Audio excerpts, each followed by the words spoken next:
Hei ja tervetuloa koulutus- ja kasvatus yhteiskunnallisena tehtävänä opintojaksolle. Minä olen Marko Susimetsä ja haluan tässä alustuksessa antaa teille yleiskuvan siitä, millainen tämä opintojakso on ja mistä siinä puhutaan.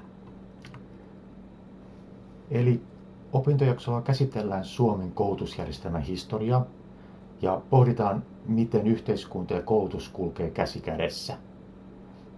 Esimerkiksi koulutuksen niin sanottuja funktionaalisia eli perinteisiä yhteiskunnallisia tehtäviä sekä transformatiivisia eli muutokseen pyrkiviä tehtäviä. Ja tärkeää olisi myös pohtia meidän jokaisen opettajan roolia ja vaikutusmahdollisuuksia tässä ristiaallokossa näiden eri tehtävien näkökulmasta. Kun me tarkastellaan koulutusjärjestelmän historiaa, me nähdään, että yhteiskunnan muutokset on vaikuttanut siihen, miten koulutusjärjestelmä on muuttunut. Lähinnä siihen, mitä koulutusjärjestelmältä odotetaan. 1600-luvulla Suur-Ruotsin hallinto oli hyvin hajanaista ja paikalliset päättäjät pystyivät hallinnoimaan alueita miltei niin kuin yksinvaltiaat, keräämään varoja omiin tarkoituksiinsa, ja koska kuitteja harvoin annettiin, niin he myös saattoivat ottaa saman veron parikin kertaa. Ja tästä syystä katsottiin, että maahan tarvittiin korruption karsimiseksi hyvin koulutettuja virkamiehiä. 1800-luvulla Venäjä oli valottanut nyky-Suomen alueen ja uusi hallinto toivoi, että suomalaiset unohtaisi sen pitkän menneisyyden Ruotsin kanssa, ja sen seurauksena syntyi niin sanottu suomalaisuusaate. Ja siitä seurasi myös se, että meille perustettiin kansakoulujärjestelmä. 1900-luvulla maailmansotien ja Suomen sisäiset levottomuudet korosti aika pitkäläistä koulutuksen yhteiskunnallisen vakauden vahvistamisen roolia. Eli vakautettiin ja vahvistettiin yhteiskuntaa. Siitä pohjalta syntyikin nämä koulutuksen niin sanotut yhteiskunnalliset tehtävät, joita esitellään tuossa parin dian päässä lisää. Ja nyt 2000-luvulla yhteiskunnan ja työelämän voimakas muutoskehitys ja globaalit kestävän kehityksen haasteet on korostaneet koulutusjärjestelmän roolia muutoskykyisten ja haluisten ihmisten kasvattajana. Eli koulutuksen niin sanottu transformatiivinen yhteiskuntaa muuttava tehtävä on noussut aiempaa vahvemmin esiin. Vastaavasti voidaan pohtia koulutuksen tuottaman yleisen sivistystason merkitystä yhteiskunnalle ja työelämälle, eli päinvastoin kuin äsken. Eli työntekijöiden tietoisuus omasta asemasta ja roolista on johtanut esimerkiksi AY-liikkeisiin ja työolojen parantamiseen erilaisten lakien ja asetusten ja muiden määräysten tuella.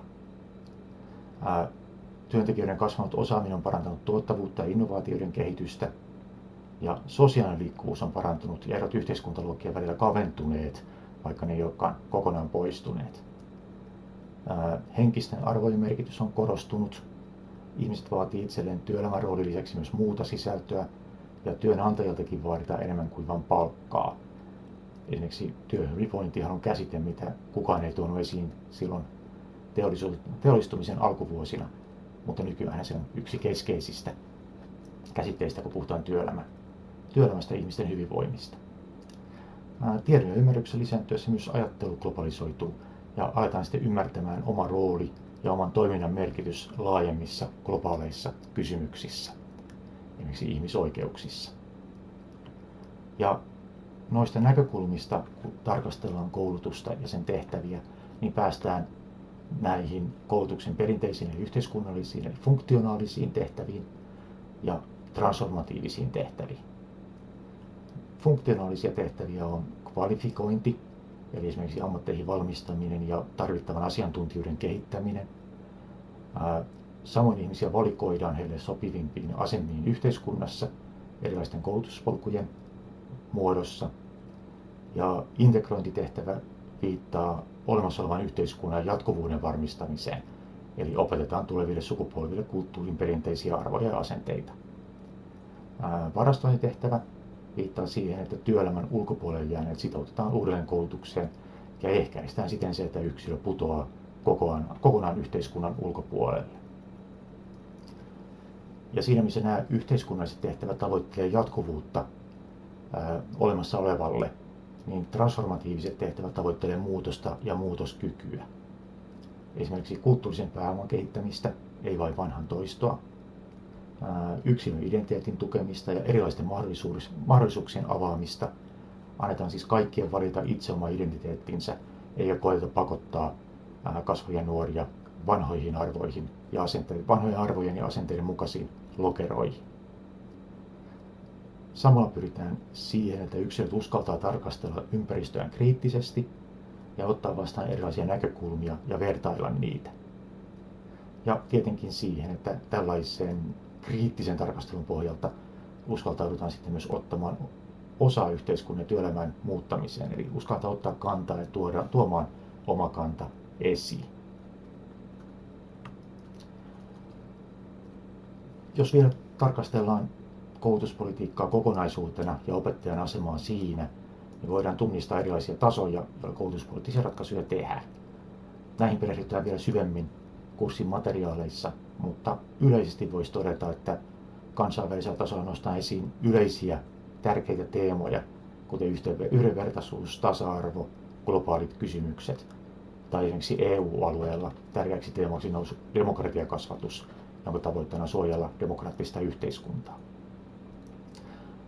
Kansallisella tasolla ylimmissä elimissä tarkastellaan Suomen koulutustarpeita ja koetetaan varautua yhteiskunnan laajempiin muutoksiin, esimerkiksi määrittelemällä eri aloille opiskelijan sisäänottomääriä tai rahoitetaan eri aloja erilaisilla summilla. Paikallisella tasolla pohditaan oman alueen elinvoimaa ja koetaan löytää koulutukselle merkityksen rooli sen vahvistajana. Ja oppilaitostasolla taas päätetään paikallisista opetussuunnitelmista tai toteutussuunnitelmista ja rakennetaan yhteistyöverkostoja yrityksiä ja muihin toimijoihin tukemaan sitä koulutus- ja opetustyötä. Ja loppuviimeksi itse opetustilanteessa opettaja tekee tämän kaiken näkyväksi opiskelijoille käytännön ratkaisuissaan ja niissä tavoissa, millä hän käsittelee erilaisia asioita opiskelijoiden kanssa. Vielä tähän loppuun dia tästä itse opintojaksosta ja sen suorittamisesta. Eli tämä opintojakso on tarkoitus suorittaa itsenäisesti.